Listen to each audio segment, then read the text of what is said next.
안녕하십니까. 아메리츠 파이낸셜 수석부사장 이용돈입니다. 미국 경제 읽어주는 남자 경제남 7월 22일 순서 시작합니다. 자, 오늘 어떤 얘기 할 거냐면요. 우선 바이든 대통령이 대선 경선 포기한 얘기 잠깐 언급하고요. 그럼에도 뉴욕 증시는 강세로 출발한 얘기, 그리고 이번 주에는 기술주들이 실적 발표를 합니다. 어떤 기업이 발표하는지도 살펴보고요.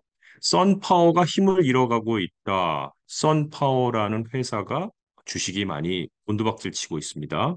그리고 델타 항공이 지난 금요일 발생한 IT 대란에서 가장 좀 타격이 큰 것 같아요. 그 얘기도 하고 맥도날드 이야기도 잠깐 끝날 때 언급하겠습니다. 자, 우선 지난 주 어떻게 장이 마감했는지를 먼저 좀 살펴볼게요. S&P 500 지수는 1.97% 하락했습니다. 금요일 마감하면서요. 그리고 나스닥 종합 지수는 3.65% 하락해서 4월 이후에 최대 주간 손실을 기록했습니다. 특히 기술주 중심의 나스닥은 6주 연속 상승세를 마감하며 하락을 했습니다. 하지만 시장에는 긍정적인 소식도 있었어요. 다우존스 산업평균 지수는 0.72% 상승을 했고 소형주 중심의 러셀 2000 지수는 1.68% 상승했습니다. 자, 이 소형주 중심의 러셀 2000 지수가 상승한 것은 투자자들이 올해 대형 기술주 승자에서 소형주로 자금을 이동시키면서 발생한 결과라고 하는군요. 그리고 이번 주에는 기업 실적 발표, 중앙은행 정책, 정치적 상황 등이 주목을 계속 받을 것이고요. 인프라스트럭처 캐피털 어드바이저의 CEO인 제이 해트필드는 조 바이든 대통령이 대선에서 사퇴하는 것이 이미 예상되었기 때문에 주식 시장의 반응이 미미할 것이다라고 예측을 했는데요. 그렇습니다. 사퇴 압박에 결국 바이든 대통령이 대선 경선을 포기했습니다.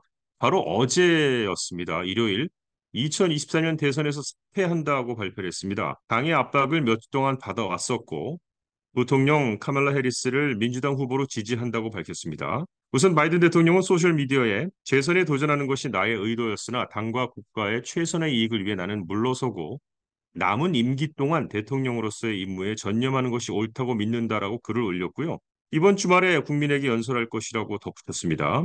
자, 그렇다면 현재 59살인 해리스 부통령은 이 발표 이후 민주당 주요 기부자들로부터 기금 모금이 급증했다고 소식통들이 전했는데요. 카멜라 해리스는 본선거 전에 런닝메이트를 선택하고 대의원 과반수를 확보해야 하며 바이든의 지지자들과 미결정 유권자들의 지지를 얻는 등의 여러 과제를 앞두고 있습니다.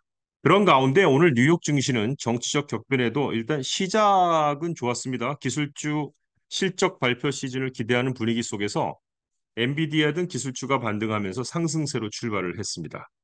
엔비디아는 4.2% 오른 122.84달러를 기록했고 실적 발표를 앞둔 테슬라가 4.5%, 알파벳도 2.5% 올랐고 애플과 마이크로소프트 등 매그니피센트 세븐이 모두 1% 이상 상승했습니다. 블룸버그가 월가 관계자들을 대상으로 실시한 설문조사 결과 463명의 응답자 가운데 약 3분의 2가 기업 실적 결과 주가가 상승할 것으로 예상을 하고 있습니다. 거래자들은 또 조 바이든 대통령이 경선에서 퇴장하고 카멜라 해리슨 부통령을 지지한 것이 시장의 불확실성을 소폭 줄인 것으로 보고 있습니다. 한편 기업 실적과 중앙은행 정책도 중요한 관심사로 부각이 됐는데요. 트레이더들은 미 연방준비제도 이사회가 9월 회의에서 금리를 인하할 가능성을 거의 93%로 예상을 하고 있습니다.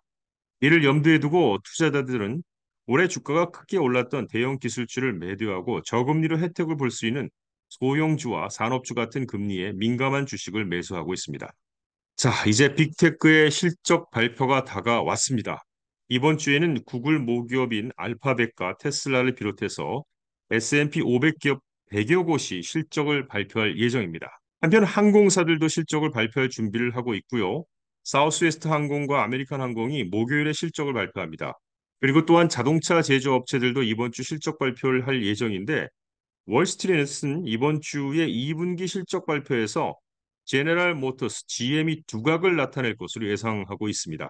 포드 또한 곧 실적을 공개할 예정인데요. 자, 이번 주에 주목할 주요 실적 발표 기업은 다음과 같습니다.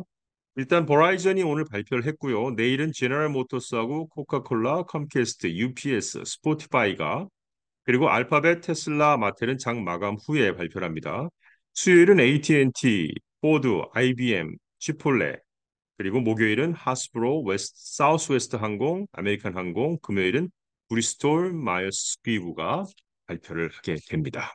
이 델타 항공이요, 지난 금요일에 발생한 글로벌 IT 장애로 인한 여파로 오늘도 항공편 지연 문제를 해결하기 위해 고군분투하고 있습니다. 항공 데이터 업체에 따르면 델타는 금요일부터 어제까지 4,600편 이상의 항공편을 취소했고요. 이는 다른 어떤 항공사보다 많은 수치입니다. 그리고 오늘 아침까지도 델타는 이미 또 다른 550편, 즉 주력 항공편의 15%를 취소했습니다. 델타 CEO 에드 베스티아는 고객들에게 사과하며 마일리지 보상을 제공을 했고요. 사이버 보안 대기업 크라우드 스트라이커의 기술 업데이트 실패와 관련된 큰 혼란으로 영향을 받은 아메리칸 항공은 토요일까지 거의 정상 운영으로 돌아왔다고 발표했습니다. 델타는 승무원들에게 추가 근무를 독려하기 위해 추가 급여도 제한하고 있는 상황입니다. 선파워라는 회사가 있습니다. 선파워는 어떤 회사냐면요. 주거용과 상업용 태양광 에너지 솔루션을 제공하는 태양광 패널 제조업체하고 설치까지 함께하는 업체입니다. 근데 선파워 주식이 지난주에 70% 폭락을 했습니다. 분석가들은요, 이 회사가 사업 중단 직전이라고 거의 단정을 했습니다. 주거용 태양광 설치 업체인 선파워는 딜러들에게 더 이상 새로운 임대, 설치 또는 제품 출하를 지원하지 않을 것이라고 알렸고요.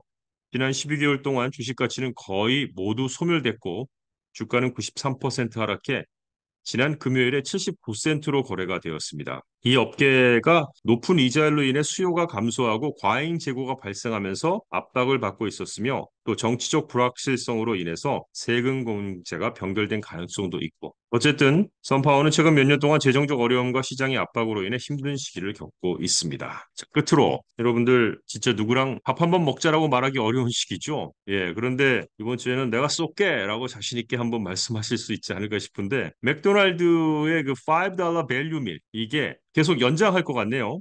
대부분의 시장에서 뭐 참여하는 그 맥도날드는 좀 다를 수 있다고 늘 얘기하죠. 근데 이 프로모션을 연장할 것이라고 발표했습니다. 맥도날드는 버거킹하고 스타벅스 등 경쟁 업체들이 고객을 유치하고 방문객 수를 늘리기 위해 다양한 프로모션을 제공함에 따라서 이 프로모션을 연장하기로 결정했다고 하는군요. 패스트푸드 거대 기업인 맥도날드의 경쟁사인 버거킹, 웬디스 등은 높은 가격에 부담을 느끼는 고객들을 위해 이 밸류밀 제공하면서 방문객 수를 늘리려 하고 있는데 역시 맥도날드도 그에 편승한 것 같습니다. 이상 경제 읽어주는 남자 경제남을 마칩니다. 좋은 한 주 보내십시오. 고맙습니다.